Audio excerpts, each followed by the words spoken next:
Hi friends, MER சினிமாஸை பற்றி சில அப்டேட்டுகள். அதுக்கு முன்னாடி நம்ம சேனலை சப்ஸ்கிரைப் பண்ணிக்கங்க அண்ட் லைக் பண்ணிக்கங்க அண்ட் ஷேர் பண்ணிக்கங்க. வாங்க வீடியோக்குள்ளே போகலாம். நம்ம எம்இஆர் சினிமாஸை பற்றி நம்ம ஏற்கனவே சொல்லியிருந்தோம் இல்லையா, சில அப்டேட்டுக்கெலாம் நம்ம சொல்லியிருந்தோம். ஸோ தீபாவளிக்கு முன்னாடியே ஓப்பன் பண்ண போகிற மாதிரி சொல்லியிருந்தோம்.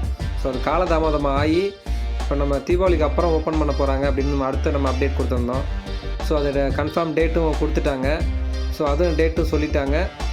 அது நம்ம முன்னாடி இந்த இட்லி கடை படம் சொல்லியிருந்தோம் இல்லையா, அதே படம் தான் மறுபடியும் போட போகிறாங்க. ஸோ டேட்டும் கன்ஃபார்ம் பண்ணிட்டாங்க. திறந்து வைக்க போகிறது யாருன்னு பார்த்தீங்கன்னா, ஒரு மினிஸ்டர் வந்து திறந்து வைக்கிறாரு.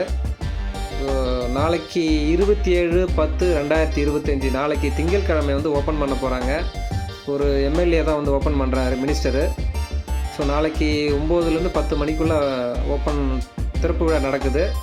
ஸோ அதில் இப்போ அந்த தேட்டரில் என்னென்ன படம் 4 ஸ்க்ரீன் இருக்குது மொத்தம். அந்த 4 ஸ்க்ரீனில் என்னென்ன படம் போட போகிறாங்க பார்த்தீங்கன்னா, ஃபஸ்ட்டு படம் வந்து இட்லி கடை ஃபஸ்ட்டு ஸ்க்ரீனில், செகண்ட் ஸ்க்ரீனில் வந்து பார்த்திங்கன்னா பைசன், தேர்டு ஸ்க்ரீனில் வந்து பார்த்திங்கன்னா காந்தாரா, ஃபோர்த்து ஸ்க்ரீனில் பார்த்து என்ன படம் பார்த்திங்கன்னா டியூட்டு.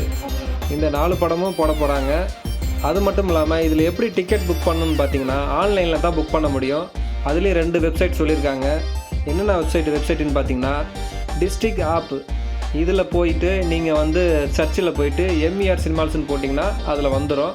ஸோ அதில் நீங்கள் சூஸ் பண்ணி நீங்கள் அமௌண்ட்டை புக் பண்ணி நீங்கள் டிக்கெட் புக் பண்ணிக்கலாம். அது மட்டும் இல்லாமல் அடுத்த ஒரு வெப்சைட் ஒன்று சொல்லியிருக்காங்க. அதுதான் வந்து பார்த்திங்கன்னா டிக்கெட் நியூ. இதுலேயும் போயிட்டு சர்ச்சில் போயிட்டு எம்இஆர் சினிமாஸ் நீங்கள் கொடுத்தீங்க அப்படின்னா அதில் வந்துடும்.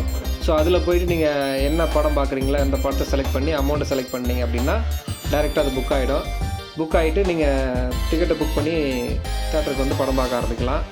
ஸோ தேட்ரு உள்ளே எப்படின்னு பார்த்தீங்கன்னா எல்லாமே நல்லா இருக்குது. பக்கத்தில் தான் அது கார் பார்க்கிங் இருக்குது. சைடில் தான் கார் பார்க்கிங் கொடுத்துருக்காங்க. நல்லாவே இருக்குது கார் பார்க்கிங்கும். ஸோ வெளியில் அவுட் போகிறதுக்கு நல்லா இருக்குது.